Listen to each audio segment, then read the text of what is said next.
Imagine the richest person you can think of. Is it Elon Musk? Jeff Bezos? Maybe even a historical figure like Rockefeller? Now imagine someone so wealthy that their spending could crash an entire country's economy for over a decade.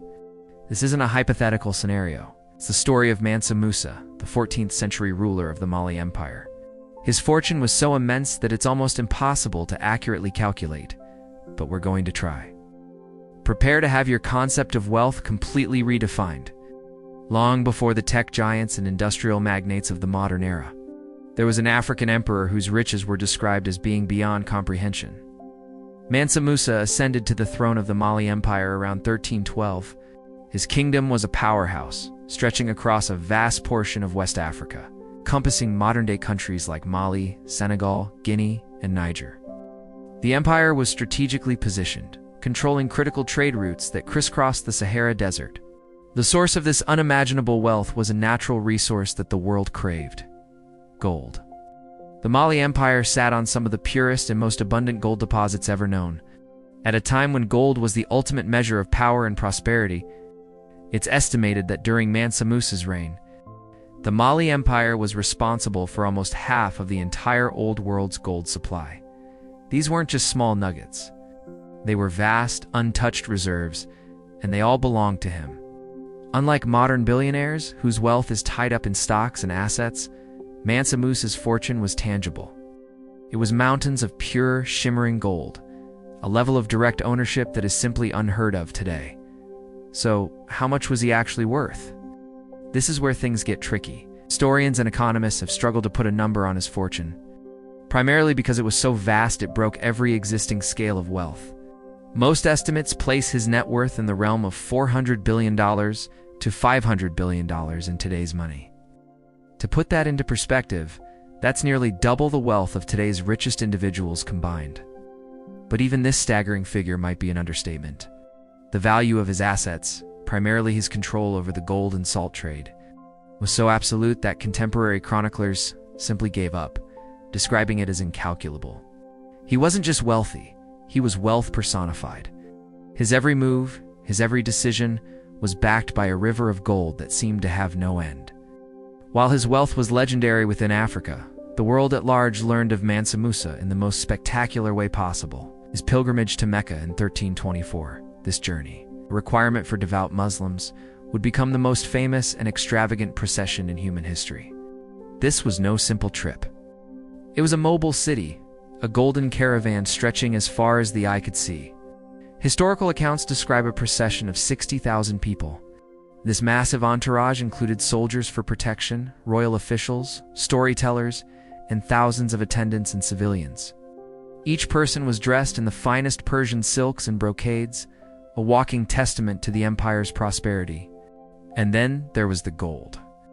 The caravan included a train of 80 to 100 camels, with each one reportedly carrying between 100 to 300 pounds of pure gold dust. Imagine the sight. A line of camels marching across the desert, each laden with a fortune that could sustain a small kingdom for years. This wasn't just for trade. It was a display, a statement to the world about the power of Mali. As Mansa Musa traveled, his generosity was as boundless as his wealth. In every city he passed through on his way to Mecca, he gave away gold. He handed it out to the poor, bought souvenirs from local merchants at wildly inflated prices, and showered local leaders with lavish gifts. His journey took him through Cairo, one of the most important economic centers of the time. Here, his generosity went into overdrive. He pumped so much gold into the Cairene economy that he completely devalued the precious metal. The sudden massive influx of gold caused its price to plummet, triggering a period of rampant inflation. The economy of an entire region was destabilized for more than a decade, all because of one man's charitable donations during a brief stopover. Think about that for a moment. His casual spending had the same economic impact as a major war or a natural disaster. It's a level of financial influence that no single person holds today. When he passed back through Cairo on his return journey, he reportedly tried to fix the problem he created. He attempted to borrow back gold from local lenders at exorbitant interest rates, a move that was largely unprecedented.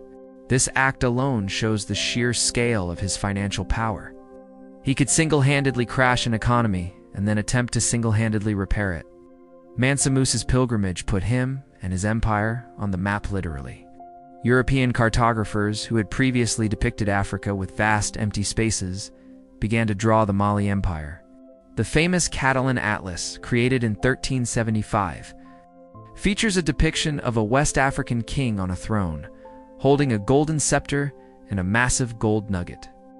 That king is believed to be Mansa Musa, a clear sign of his newfound global fame. He had successfully announced the Mali Empire as a major world power, a sophisticated and incredibly wealthy civilization. But Mansa Musa was more than just a man with a lot of gold. When he returned from his pilgrimage, he brought back with him scholars, architects, and poets from across the Islamic world. He was determined to turn his kingdom into a center of learning, culture, and architecture. He embarked on an ambitious building program, commissioning mosques, libraries, and universities across his empire. The legendary city of Timbuktu, already an important trade hub, was transformed under his rule. He commissioned the construction of the Jingerbur Mosque, a magnificent structure of earth and wood that still stands today. He also founded the University of Sankar, which became one of the most important centers of learning in the world. It attracted scholars from all over Africa and the Middle East and housed a library with hundreds of thousands of manuscripts, making it one of the largest in the world at the time. Under his leadership, Timbuktu became synonymous with knowledge, faith, and intellectual pursuit. He invested his wealth not just in personal luxury, but in the cultural and intellectual foundation of his empire. Mansa Musa's legacy is a powerful reminder that history is filled with incredible figures whose stories are often overlooked. His reign represents a golden age for the Mali Empire and for West Africa as a whole. He demonstrated that immense wealth could be paired with faith, generosity, and a deep investment in culture and knowledge. He was a complex figure, a devout believer, a shrewd ruler, and a man whose fortune literally changed the world around him. So the next time you hear a debate about the richest person in history, you'll know the answer isn't a modern CEO. It's the 14th century emperor who journeyed with an army of gold and built an empire of learning.